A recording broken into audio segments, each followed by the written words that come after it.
Hi welcome to our channel. ఈరోజు మన కథ నా ప్రాణమా పార్ట్ 6. మీ మనసుకు నచ్చే అత్యంత అద్భుతమైన కథ. ఆమె అరుపు బయటకు రాకముందే ఆమె పెదాలను అతడి పెదాలతో జత కలిపాడు అభి. అలా సడన్గా చేసేసరికి అక్షర కళ్ళు పెద్దవి చేసుకొని చూస్తుంది.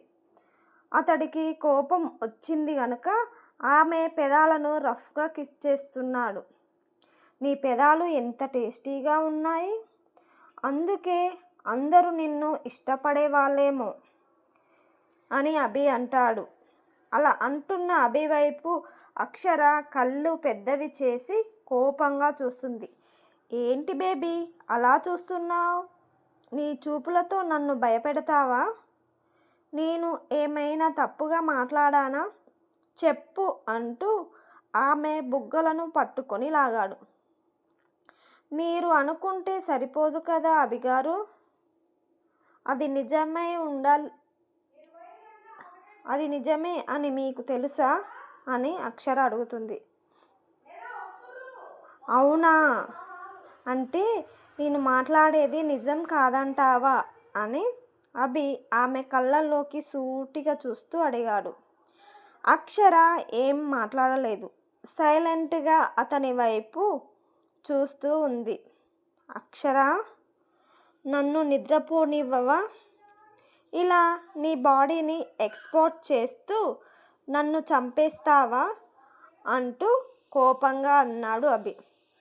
ఏమీ లేదు అని చిన్నగా చెప్పి చెదిరిన ఆమె చీరను మంచిగా నీటిగా సర్ది నడుము బాడీ పార్ట్స్ ఏవీ కనపడకుండా చీరను సేఫ్టీ పిన్స్తో సరిపెట్టుకుంది అక్షర. చాప దిండు బెడ్షీట్ తీసుకొని కింద పరుచుకొని పడుకుంది అక్షర. అభి బెడ్ మీద ఇటువైపు చివరకు వచ్చి పడుకున్నాడు. మరునాడు తెల్లవారుజామున అక్షరకి తన శరీరం మీద ఏదో బరువు పడ్డట్టు అనిపిస్తుంటే మత్తుగా కళ్ళు తెరిచి చూసింది. ఆమె మీద అభి ఆరాముగా పడుకున్నాడు. నన్నేమో అతనికి దూరంగా పడుకోమని చెప్పి మీరు వచ్చి నా మీద పడిపోయారా అభిగారు అని మనసులో అనుకుంది అక్షర.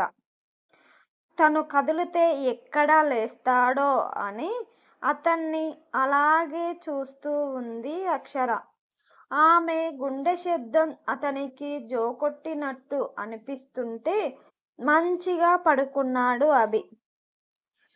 అలారం మోగగానే అప్పుడు అభికి టక్కున మేలుకో వచ్చి కళ్ళు తెరిచి చూశాడు అభి. కళ్ళు తెరవగానే వెంటనే అక్షర తన కళ్ళను మూసుకుంది. ఎదురుగా ఉన్న అక్షరను చూసి అభి చిన్నగా నవ్వుకున్నాడు. అక్షరను అలా చూసేసరికి అభికి అక్షరను ముద్దు పెట్టుకోవాలని ఆమె ముందుకు వంగగానే అక్షర టక్కున కళ్ళు తెరిచి చూసింది. అభి వెంటనే అక్షర మీద నుంచి లేచి దూరం జరిగి ప్రక్కకు వచ్చి కూర్చున్నాడు. అక్షర కూడా లేచి కూర్చుంది. ఇద్దరూ కాసేపు ఏమీ మాట్లాడుకోలేదు. సైలెంట్గా కూర్చున్నారు. అక్షర ఏదో అంటుండగా అభి అక్కడి నుండి లేచి బాత్రూంలోకి వెళ్ళిపోయాడు. వెళ్ళిపోతున్న అభిని చెయ్యి పట్టుకొని లాగింది అక్షర. ఏంటి అని కోపంగా చూశాడు అభి. నన్ను దూరంగా పడుకోమని చెప్పి మీరేమో వచ్చి నా మీద ఎందుకు పడుకున్నారు అని అడిగింది అక్షర.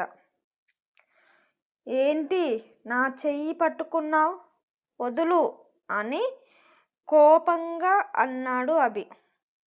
నేనంటే భయం లేకుండా పోయిందా అని సీరియస్గా అన్నాడు. మీరు నా భర్త, నాకెందుకు భయం అని అక్షర సమాధానం ఇచ్చింది. ఏంటి బేబీ, నేను నీ మొగుడినని ఫిక్స్ అయిపోయావా అని కోపంగా అన్నాడు అభి. నువ్వు నా పెళ్ళానివి అని నేను ఫిక్స్ అవ్వలేదు అని అక్షరను తన మీదకు లాక్కుంటూ చెప్పాడు. తాళి కడితే మూడవుతారు కదా అని అక్షర చెప్పింది.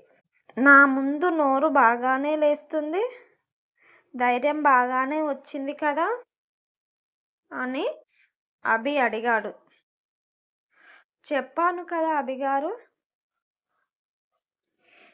నా భర్తతో మాట్లాడడానికి నాకు భయం ఎందుకు, ప్రేమ ఉండాలి అని చిన్నగా చెప్పింది అక్షర.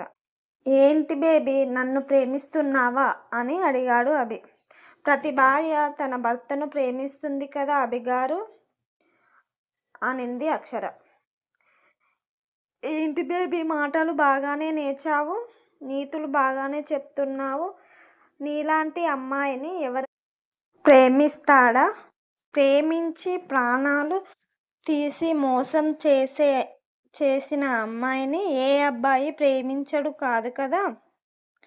ఆ అమ్మాయి ముఖం వంక కూడా ఎవరు చూడరు అని కోపంగా చెప్పాడు అభి. నా విషయంలో కూడా నువ్వు ఒక మోసం చేసిన అమ్మాయిలాగానే ఉంటావు అని అన్నాడు అభి. అభి, నాకు టైం అవుతుంది, నా చెయ్యి వదులు అని కోపంగా అన్నాడు. అంటూ బాత్రూంలోకి వెళ్ళిపోతున్న అభి చెయ్యి పట్టుకొని లాగింది అక్షర. అక్షర అలా లాగేసరికి అభి బ్యాలెన్స్ తప్పి అక్షర మీద పడిపోయాడు. ఈ కథ మీకు గనక నచ్చినట్టయితే లైక్ చేయండి, షేర్ చేయండి, మీ అమూల్యమైన సందేశాన్ని కామెంట్ రూపంలో తెలియజేయండి. ఇలాంటి మరిన్ని కథల కోసం మన ఛానల్ని సబ్స్క్రైబ్ చేసుకోండి. మన వీడియోను హైప్ ఇచ్చి ఎంకరేజ్ చేయండి. Thank you.